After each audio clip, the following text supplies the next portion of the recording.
Karies merupakan penyakit multifaktorial yang menyebabkan terjadinya perubahan jumlah mineral pada jaringan keras gigi. Karies juga dapat menyebabkan kerusakan permanen dari mahkota hingga akar gigi, baik pada gigi susu maupun pada gigi permanen.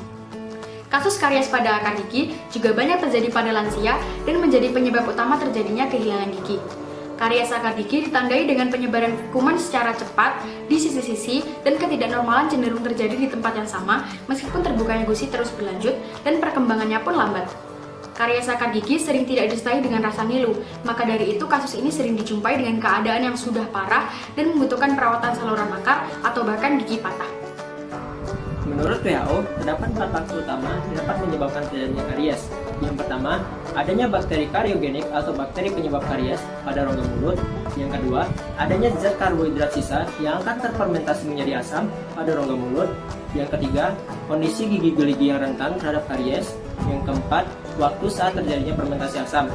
Nah, selain keempat faktor utama tersebut, terdapat beberapa faktor pendukung lainnya, diantaranya faktor sosial ekonomi, pendidikan, gaya hidup, lingkungan tempat tinggal, pekerjaan, etnis, dan faktor-faktor pendukung lainnya.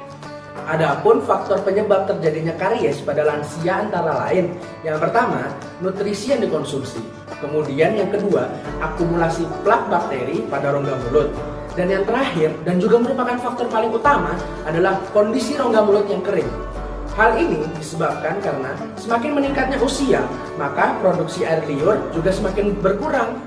Adapun gaya hidup dan pola makan yang dapat diterapkan pada usia lanjut dalam rangka menjaga oral hygiene dan mencegah karies. Yang pertama, menyikat gigi secara teratur dan membersihkan gusi dengan baik.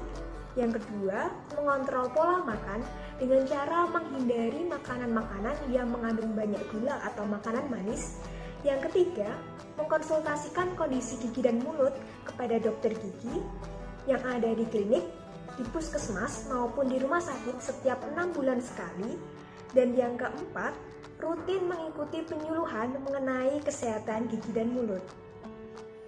Para lansia juga dapat menjaga kesehatan gigi dan mulut dengan cara yang pertama, rutin menyikat gigi pada pagi hari setelah sarapan dan malam hari sebelum tidur. Pastikan permukaan gigi yang menghadap ke lidah juga dibersihkan.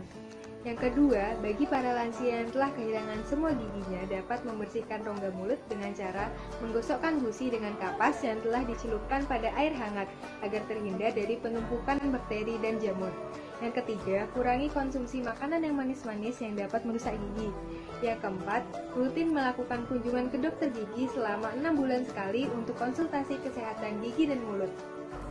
Perawatan karies pada lansia dapat dilakukan dengan cara penambahan gigi dengan cara ekskavasi atau pengurukan pada pinggiran cavitas sebelum ditumpat atau ditempel.